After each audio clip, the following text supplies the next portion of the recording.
राम राम राम राम राम राम राम राम राम नारायण नारायण। नित्य योग में योग और नित्य योग में वियोग, वियोग में नित्य योग और वियोग में वियोग, ये चार अवस्थाएं चित्त की वृत्ति को लेकर होती है। इन चारों अवस्थाओं को इस प्रकार समझना चाहिए, जैसे श्री राधा और कृष्ण का परस्पर मिलन होता है तो यह नित्य योग में योग है। मिलन होने पर भी श्री जी में ऐसा भाव आ जाता है कि प्रीतम कहीं चले गए हैं और वे एकदम कह उठती हैं, हे प्यारे तुम कहां चले गए। तो यह नित्य योग में वियोग है।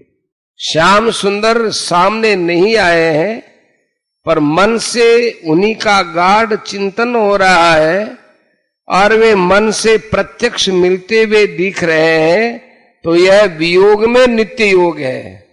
श्याम सुंदर थोड़े समय के लिए सामने नहीं आए पर मन में ऐसा भाव है कि बहुत समय हो गया, श्याम सुंदर तो मिले ही नहीं, अब मैं क्या करूं, कहां जाऊं, श्याम सुंदर कैसे मिले। तो यह वियोग में वियोग है। वास्तव में इन चारों अवस्थाओं में भगवान के साथ नित्य योग ज्यों का त्यों बना रहता है।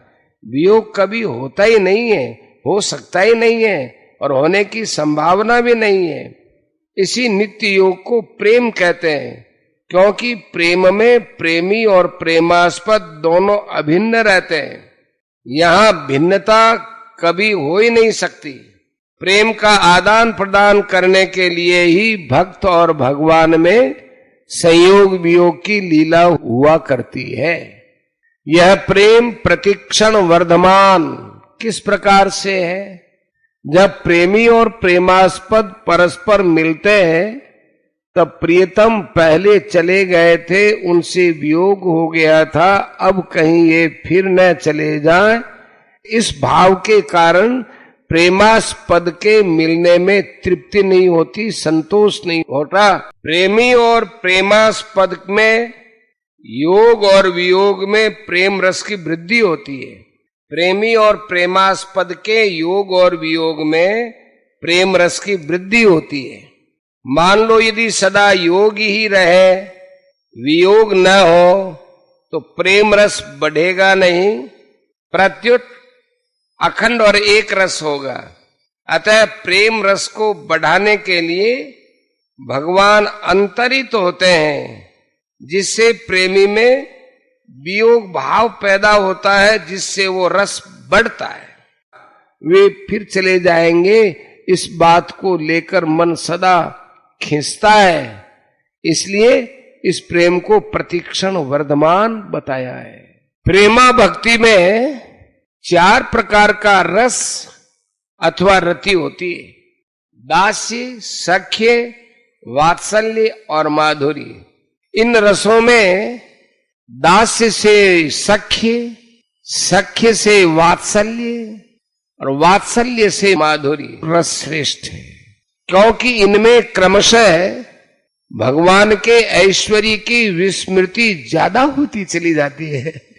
परंतु जब इन चारों में से कोई एक भी रस पूर्णता में पहुंच जाता है, तब उसमें दूसरे रसों की कमी नहीं रहती, उसमें सभी रस आ जाते हैं। जैसे दास्य रस पूर्णता में पहुंच जाता है तो उसमें सख्य, वात्सल्य और माधुर्य तीनों रस आ जाते हैं। यही बात अन्य रसों के विषयों में भी समझनी चाहिए।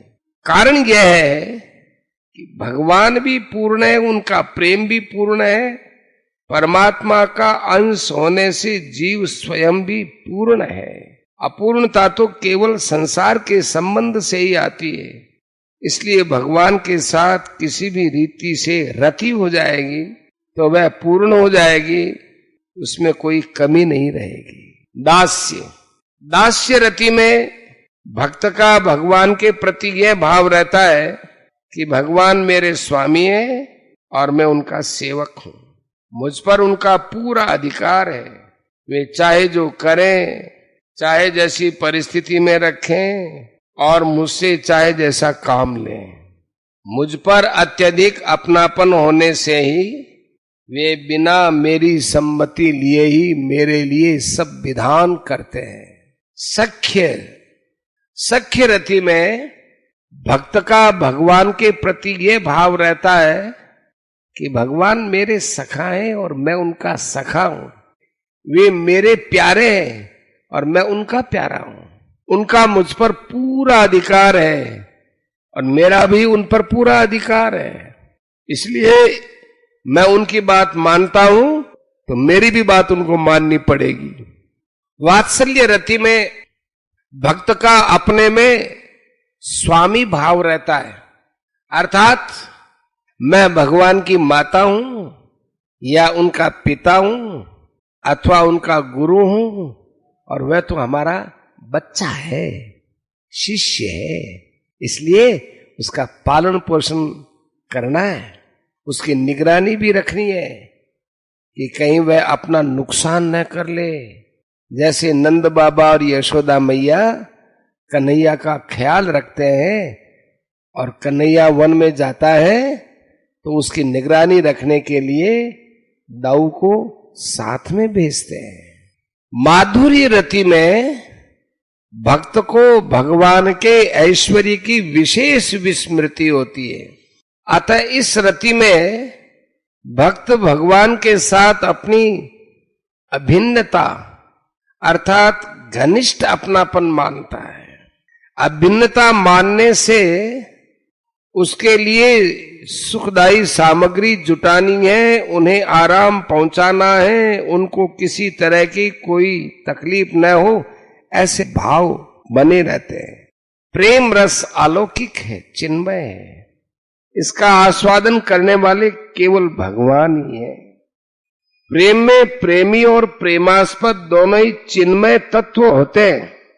कभी प्रेमी प्रेमास्पद बन जाता है और कभी प्रेमास्पद प्रेमी हो जाता है, अतः एक चिन्मय तत्व ही प्रेम का आस्वादन करने के लिए दो रूपों में हो जाता है। प्रेम के तत्व को न समझने के कारण कुछ लोग सांसारिक काम को ही प्रेम कह देते हैं। उनका यह कहना बिल्कुल गलत है, क्योंकि यह काम तो 84 लाख योनियों में संपूर्ण जीवों में रहता है और उन जीवों में भी जो भूत प्रेत पिशाच होते हैं उनमें तो काम की अर्थात सुख भोग की इच्छा अत्यधिक होती है, परंतु प्रेम के अधिकारी जीवन मुक्त महापुरुष ही होते हैं। काम में लेने ही लेने की भावना होती है और प्रेम में देने ही देने की भावना होती है। काम में अपनी इंद्रियों को तृप्त करने, उनसे सुख भोगने का भाव रहता है और प्रेम में अपने प्रेमास्पद को सुख पहुंचाने तथा सेवा परायण रहने का भाव रहता है। काम केवल शरीर को लेकर ही होता है और प्रेम स्थूल दृष्टि से शरीर में दिखते हुए भी वास्तव में चिन्मय तत्व से ही होता है। काम में मोह रहता है और प्रेम में मोह की गंध भी नहीं रहती। काम में संसार तथा संसार का दुख भरा रहता है और प्रेम में मुक्ति तथा मुक्ति से भी विलक्षण आनंद भरा रहता है। काम में जड़ता माने शरीर इंद्रियां आदि की मुख्यता रहती है और प्रेम में चिन्मयता की मुख्यता रहती है। काम में राग होता है और प्रेम में त्याग होता है। काम में परतंत्रता होती है और प्रेम में परतंत्रता का लेश भी नहीं होता, सर्वथा स्वतंत्रता होती है। काम में यह मेरे काम आ जाए ऐसा भाव रहता है और प्रेम में मैं उसके काम आ जाऊं ऐसा भाव रहता है। काम में कामी भोग्य वस्तु का गुलाम बन जाता है और प्रेम में स्वयं भगवान प्रेमी के गुलाम बन जाते हैं। काम का रस नीरसता में बदलता है और प्रेम का रस आनंद रूप से प्रतिक्षण बढ़ता ही रहता है। काम खिन्नता से पैदा होता है और प्रेम प्रेमास्पद की प्रसन्नता से प्रकट होता है। काम में अपनी प्रसन्नता का ही उद्देश्य रहता है और प्रेम में प्रेमास्पद की प्रसन्नता का ही उद्देश्य रहता है। काम का मार्ग नरकों की तरफ ले जाता है और प्रेम का मार्ग भगवान की तरफ ले जाता है। काम में दो होकर दो ही रहते हैं, अर्थात द्वैधी भाव कभी मिटता नहीं है और प्रेम में एक होकर दो होते हैं, अर्थात अभिन्नता कभी मिटती नहीं है। द्वैतम मोहाय बोधात् प्राक् जाते बोधे मनीषया भक्त्यर्थम कल्पितम द्वैतम अद्वैतादपि सुंदरम, अथवा भक्त्यर्थम स्वीकृतम द्वैतम अद्वैतादपि सुंदरम पारमार्थिकम अद्वैतम द्वैतम भजन हेतवे तादृशी यदि भक्ति स्यात् सा तो मुक्ति शताधिका। बोधसार भक्ति रसायन में आया है। परिशिष्ट भाव पूर्व श्लोक में शाश्वत पद की प्राप्ति बताकर अब उसकी विधि बताते हैं कि वह कैसे प्राप्त होगा।